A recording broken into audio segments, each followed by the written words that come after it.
ধিটিং চাঐ চাঐ মোবাইলং মহুলকমান পোহাই পফিছো মোবাইলং ধিটিং চাঐ চাঐ মোবাইলং ধিটিং চাঐ চাঐ মোবাইলং লাও হুয়া সেউ পিনংকাই Timua kung dai seng keng le pai lau huya seu pinong kai Timua kung dai seng keng le pai mate ho kang khangoi Timua kung dai seng keng le pai Timua kung dai seng keng le pai Sao cung sao căng căng ôi Timua cung đai sen keng le pai Timua cung đai sen keng le pai Ao zen pinao dai ni Zin si rong roi rong mai yong Nao sen bong kham pi makan Ngao sen bong kham sum sen pi kham Palung sen kham saman Ngao sen bong kham le Han tai luk kun sarnun so kaoy Sin jin sung kan Pit kai pin nang kum mung nam Rik sing boy pra kham kham Ngao sen bong kham pi makan Peong le Peong le Peong le Ôi Sin jin sung kan Pit kai pin nang kum mung nam Rik sing boy pra kham kham Peong le Peong le Peong le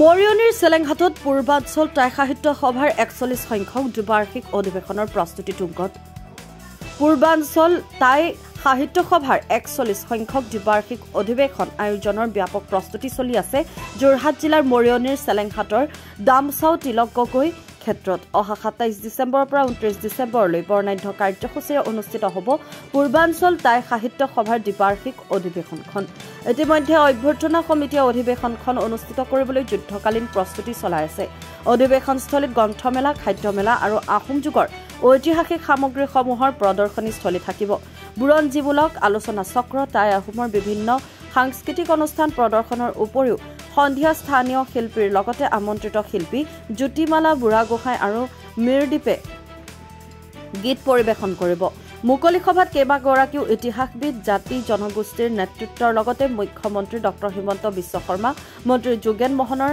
লগতে কেইবাগৰাকীও বিধায়ক উপস্থিত থাকিব আনহাতে 500 যুৱতী আৰু মহিলাই মখাম ফান Tai Ming অৰ্থাৎ টাই জাতীয় সংগীত পৰিৱেশন কৰিব 29 ডিসেম্বৰৰ অন্তিম দিনা পুৱা 1000 যুৱতীয়ে টাই গীতত নৃত্য পৰিৱেশন কৰিব আজি অধিৱেশনস্থলীত মৰিয়নিৰ বিধায়ক ৰূপজ্যোতি কুৰ্মী উপস্থিত হৈ প্ৰস্তুতি সন্দৰ্ভত বুজ লোৱাৰ লগতে উদযাপন সমিতিক দিহা পৰামৰ্শ আগবঢ়ায় আমগুৰিৰ পৰা অনুৰাগ শইকীয়াৰ ৰিপৰ্ট নিউজ আপডেট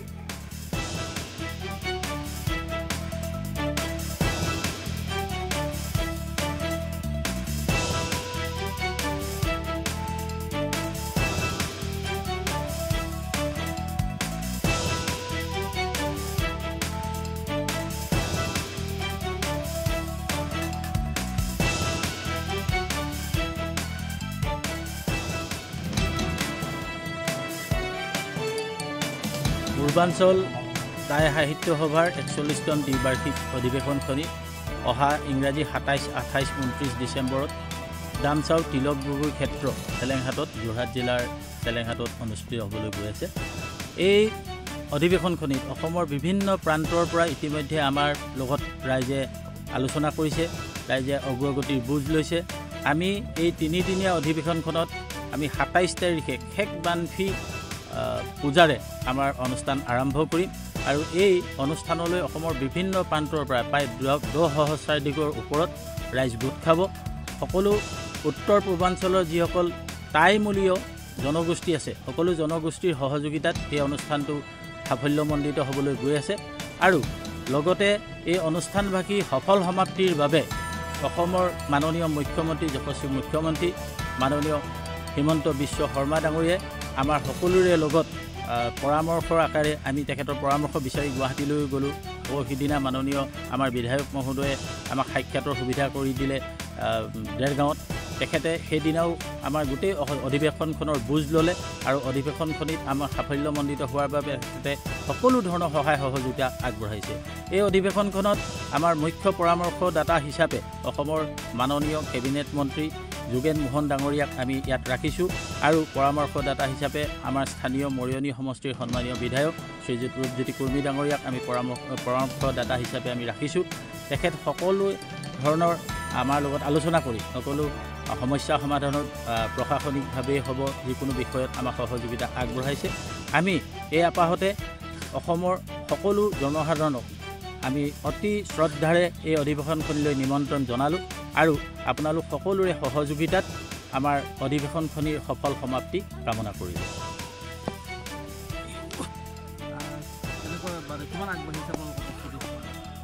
মই খুবেই আনন্দিত।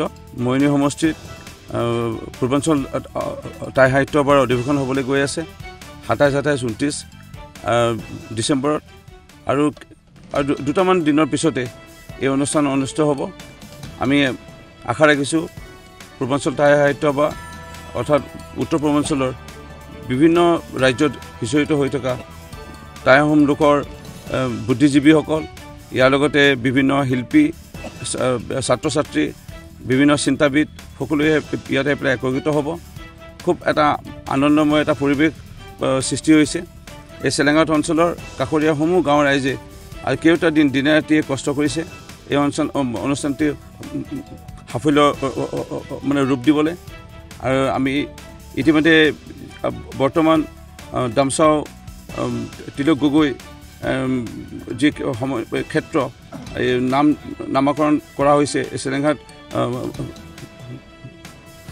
ষ্টেডিয়ামৰ এই স্থানত ইতিমধ্যে বিভিন্ন নৃত্য গীত মাতৰ ইয়াত অনুশীলন চলি আছে। প্ৰস্তুতি ইতিমধ্যে প্ৰায় সম্পূৰ্ণ হ'বলৈ গৈ আছে। অসমৰ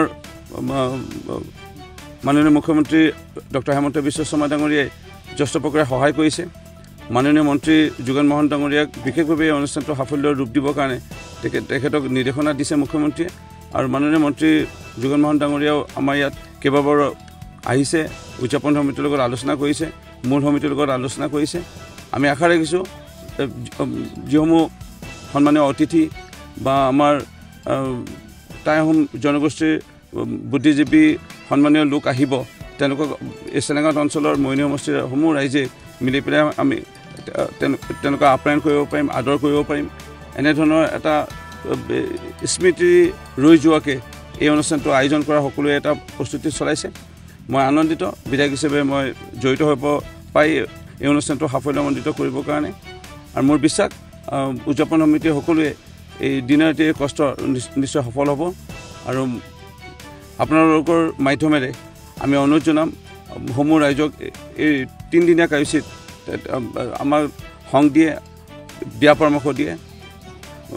মই বিশেষভাৱে আপোনালোকৰ যোগেদি আহ্বান জনাইছোঁ। মুখ্যমন্ত্ৰী মহোদয়ে ইতিমধ্যে জনাইছে উদযাপন সমিতি আৰু মূল সমিতিয়ে লগ কৰোঁতে তেখেতে সকলোটো প্ৰকাৰে সহায় কৰিব। তেখেতে অহাৰো আগ্ৰহ প্ৰকাশ কৰিছে।